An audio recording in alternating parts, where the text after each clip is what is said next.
Hello and welcome back to the series on dementia and distress behaviours. In the last video I talked about behaviours that may embarrass or offend others, family, etc. because this person with dementia, the frontal lobe's being attacked and they don't understand what they're doing and can't understand that it's not socially acceptable. In today's video what I want to talk about is some common behaviours, and when I talk about common behaviours I'll also be doing a second video on common behaviours because there's quite a few I want to get through. But let's start with things like excessive walking. Now with excessive walking there's three different parts. First one's an area that we call orbiting. Now orbiting, this is when an individual starts at one point, such as the front room, and just keeps walking around in a circle and comes back to the same place. Now there is possible reasons for that. There is a condition called perseverating. Now perseverating, it's a bit like you having a 45 vinyl record and you've got the needle going and the needle gets stuck and you continually get the same notes all the time consistently. Now what's happening is this person is continually walking in a direction. What's happening basically is they're lost. They're not sure what they're going to look for. So to give you an example in everyday life for us, orbiting would be where you've gone to a strange place. Now we don't orbit because we say park the car. What we look for is common signs where we can say, okay, I've walked past that, that's my way back to the car park. The person who orbits does not understand what they're doing.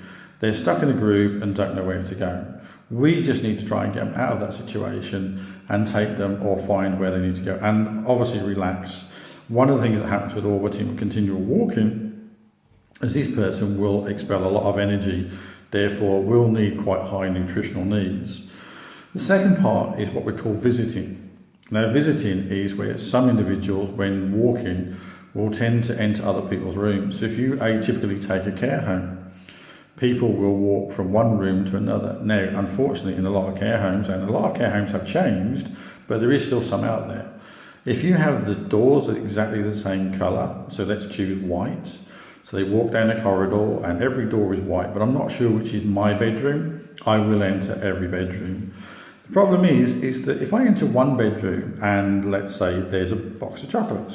Now a box of chocolates, I know exactly what they are, it's food, I can eat it. I'm also going to put extra energy in because I'm doing a lot of walking. Now the problem is, it's not a box of chocolates as such, it's a reward.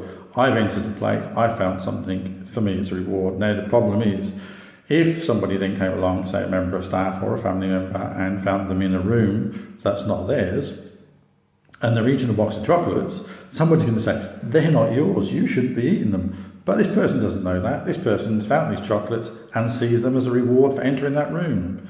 We have to accept that and not berate somebody for entering a room that they don't understand. We need to put something on the door that is more familiar for that person that says, this is my room, this is somebody else's room. The other part to wandering is a thing called shadowing. Now shadowing, as it indicates, is when an individual follows closely behind an individual. Now they may well follow a member of staff, and the reason they're doing that is because they need some security, a bit of attention, and everybody says, oh, they're doing it for attention. There is nothing wrong with having a bit of attention. We all do it. I crave attention from my wife and my daughter occasionally. We all do it for attention. But somebody who doesn't understand what shadowing is, they just want security, they want love. They want somebody to let them know they're safe, and that's all it is. And what you can do when somebody shadows is, if you say go into the bedroom and it's their bedroom and you've got the laundry, get them to carry it. So it's a sense of purpose. So rather than just following you, they actually have a sense of purpose because you give them something to do. You'll be surprised how much that can help with things like wandering. So those three areas we've covered. In the next area I'm going to talk about rummaging and hoarding. Thank you for watching. Please do come back into the next video. Like I said, we'll be talking about rummaging and hoarding.